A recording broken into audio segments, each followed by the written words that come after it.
Nadia Sharby in the newsroom.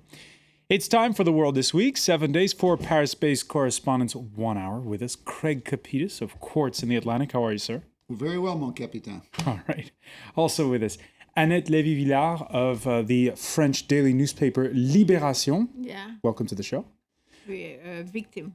Victims this week. We'll talk about that in part in part two of our discussion. We'll talk about the manhunt after the shooting that took place in the lobby of your building. We'll be talking about that a little bit later. Also with us, Aude Baron of Le Plus, the French news weekly magazine Nouvel Observateur's interactive website. Nice to see you again, Aude. Hi. And let's say hello to Mark Burley of the French news agency AFP. He's done stints in places like Brazil and Iran. And Syria and Egypt. The world this week, where you can join the conversation on Facebook and on Twitter, our hashtag TWTW. Now, speaking of Iran, it looks this Friday as though they're really into the nitty-gritty of it on those nuclear talks. The Russian foreign minister jetting into Geneva. No other head of diplomacy from the P5+1 bloc of nations is there yet. But they've reportedly got hotel rooms reserved in case of a breakthrough. Iran's foreign minister, Mohammad Javad Zarif, saying there is room for optimism. At this point in time, Mark Burley, are we all just clutching at straws, or is something happening? It's really 50-50. There's been so little information coming out on this. They've been keeping it under wraps from the beginning, but since last week when it looked like something was that close to happening, we get a lot more information out, but honestly, I haven't seen any information that suggests an advance so far. It's very interesting, the Russian foreign minister turning up, but what does that mean? What does it mean? Were you surprised when the talks fell short last week? There's a lot of brinkmanship involved. I wasn't entirely surprised as it was happening. I thought that could happen, and it did.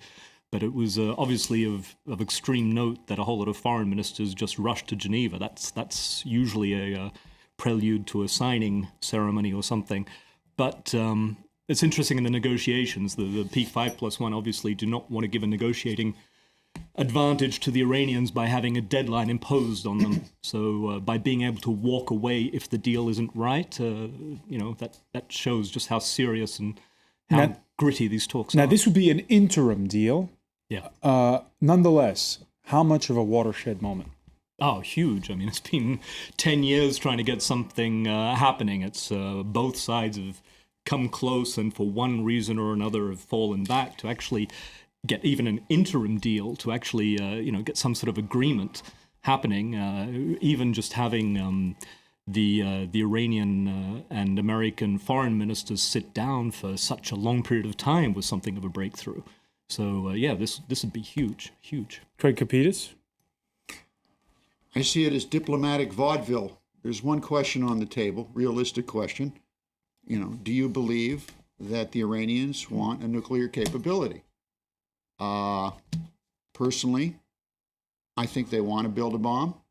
I think they're going to build a bomb. And let the foreign ministers meet and talk and reach these interim agreements. But I believe it's pretty much a diplomatic session to kick the can down the road. So in that sense, should the French, the Americans, the Germans, etc., not be signing? I'm not a diplomat. All I know that, you don't go outside when it's raining without an umbrella, and you don't believe the holy city of Qom when the mullahs tell you that they don't want a bomb. I think they do. And let the diplomats take it from there. I guess I said, I think the rest is wonderful diplomatic vaudeville. And I'm glad they're meeting and talking. It's always good for people to talk. So do you think that they believe the threat of military action on behalf of the United States? I don't know. I'm not there. Annette Lévy-Villard, do you see this as an opportunity to have a thaw in relations between Iran and the West? I think I agree with my two colleagues. I think that it could be a breakthrough if they actually stop some of enrichment of uranium for a while, or maybe forever, but at least for a while. And I believe too that they want a bomb, but they may not get it finally, because the sanctions had been really hurting the country. The sanctions hurt North Korea. They didn't care. But, you know, Rouhani, the new president, had been elected to ease the economic sanction. I mean, on believe banking. That? You've been reading his at Twitter least account? the people, you know, like I have met some of the opposition people, Iranian opposition, especially women's movement, and they would like to change the system. I mean, it's going to take some time. So there is a real opposition, even if you don't see it on a political level. Mm-hmm. And these people voted for Rouhani with hope that something was going to change. So I think he has to negotiate his own opposition and his own public opinion. That's part of the situation. And of course, there's been much posturing preceding these talks. The U.S. Senate upping the pressure, announcing it would table a bill on tightening sanctions when it reconvenes after Thanksgiving. Iran's supreme leader addressed hardline Basiji militiamen on Wednesday. We insist that we will not step back one iota from the rights of the Iranian nation. We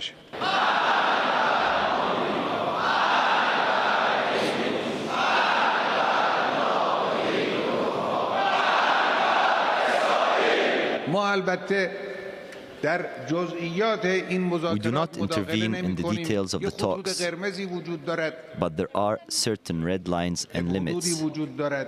These have to be observed. They are instructed to abide by those limits. They should not be afraid of what the enemy says.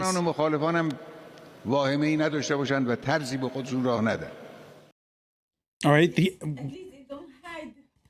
What they think, because he's coming out, the supreme leader is coming out with, you know, we don't change. I mean, we still want the death of Israel. Well, that's a reflexive thing, and he's got a domestic audience. And I always believe everything a supreme leader says. I don't know about you, but I do. But what's interesting is when you see all those people, you know, as you say, they're not hiding. But when you talk with the youngest, and especially with bloggers who are very connected and who are quite modern in their thinking, their way of thinking, and they're quite ashamed. And even this morning I was discussing with a group of young Arabians coming in France, and among them there were some Iranians. And, you know, they were very shocked by the image we have of Iran here and with what they live over there. And one of them, well, he was calling himself from the generation of Marianne Satrapi, you know, who wrote the very popular comic books about her country and the revolution.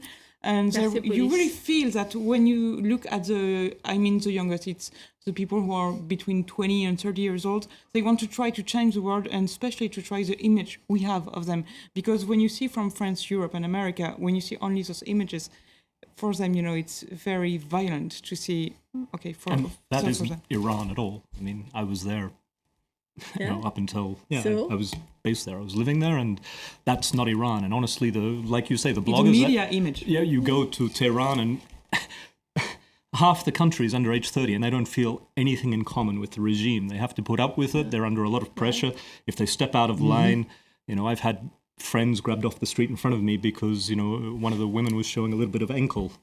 It's very repressive. They just want to keep a low profile. What they don't want is another revolution. They've tasted revolution. They do not want this to be like Egypt or anything like that. They want it to be incremental. Going back to what we just saw with the Supreme Leader, what was really significant in that is up to that point, we had been talking about Zarif talking about a way to get around the foreign minister. The foreign minister getting around one of the major bloc, in fact, in the negotiations, which is the supposed right to to uranium enrichment that Iran is talking about. This has been going on forever. This is one they've been repeating.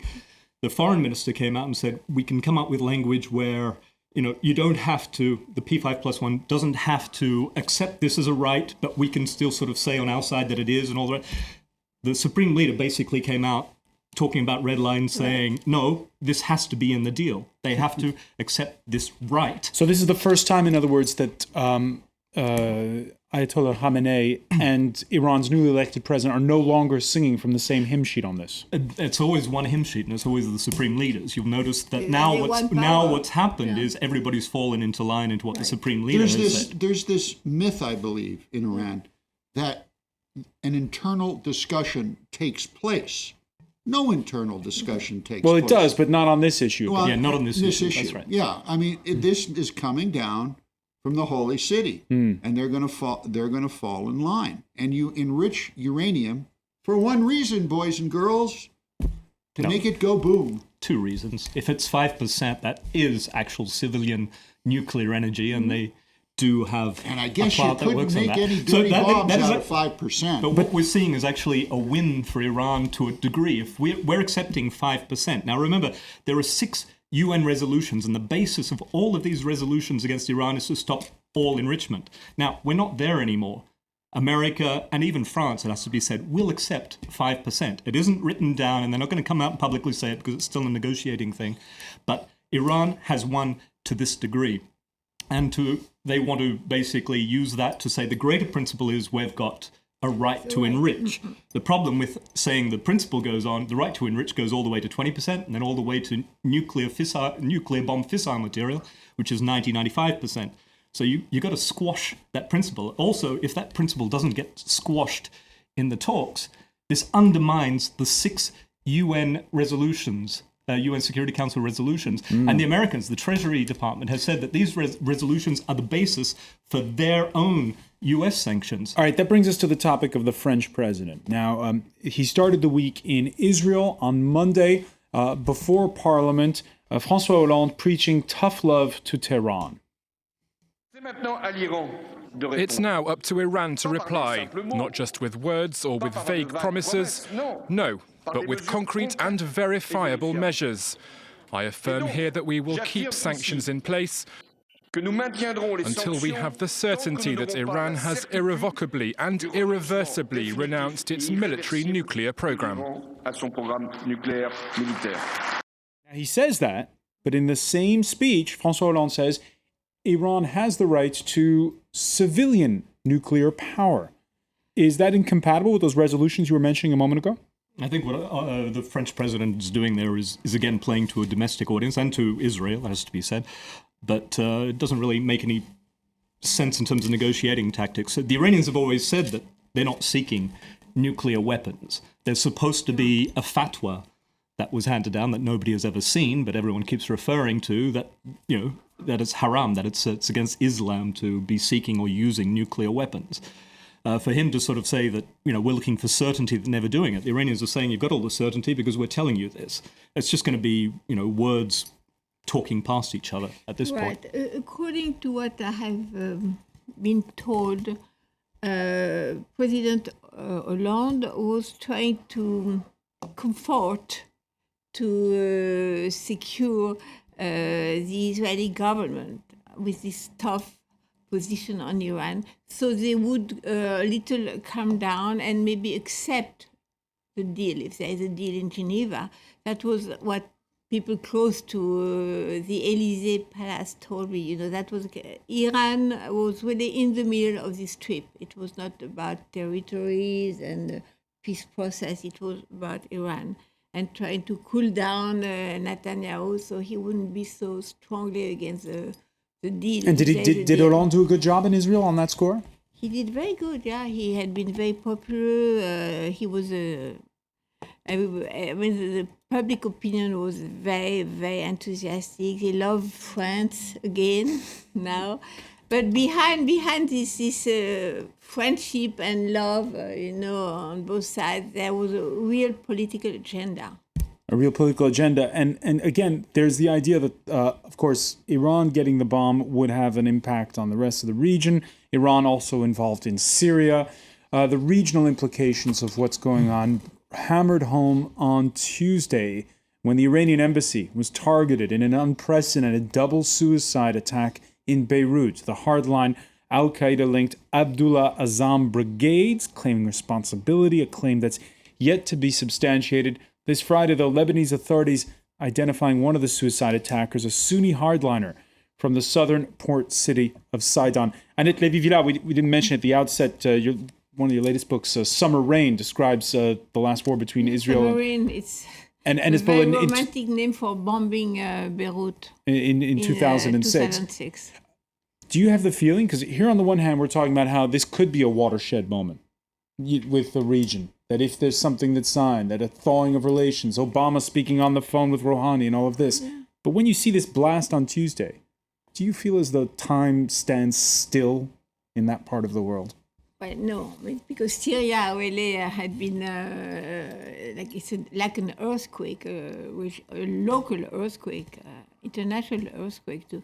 No, it's very strange because I followed the Hezbollah for a long time, and the Hezbollah had been really built to fight Israel in the first place. That was what it was built for.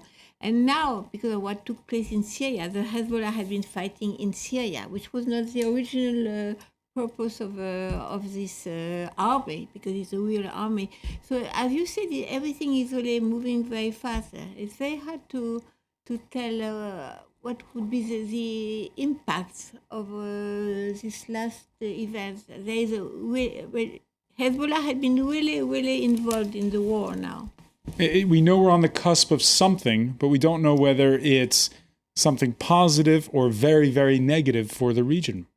It's a conflict. I think there's been a shadow war being played out in that region. Not only, there was also Iran making a supposed plot in the United States as well. So, there's a whole shadow war, and occasionally we see big, spectacular examples of it, and I think this is part of it.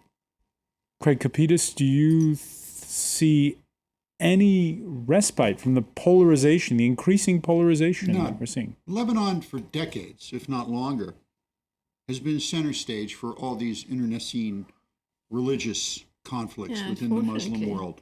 And it's going to continue, as it always has. And I don't know if there's a word that goes beyond tragic. Maybe we should make one up. But the world continues to grow, economic growth. People are trying to get their acts together around the world. And what do we see in the Middle East? People are still blowing each other up. It goes on and on and on. And frankly, I covered that area for quite some time. And you get, Middle East fatigue. Let them blow each other up. You just reach a point.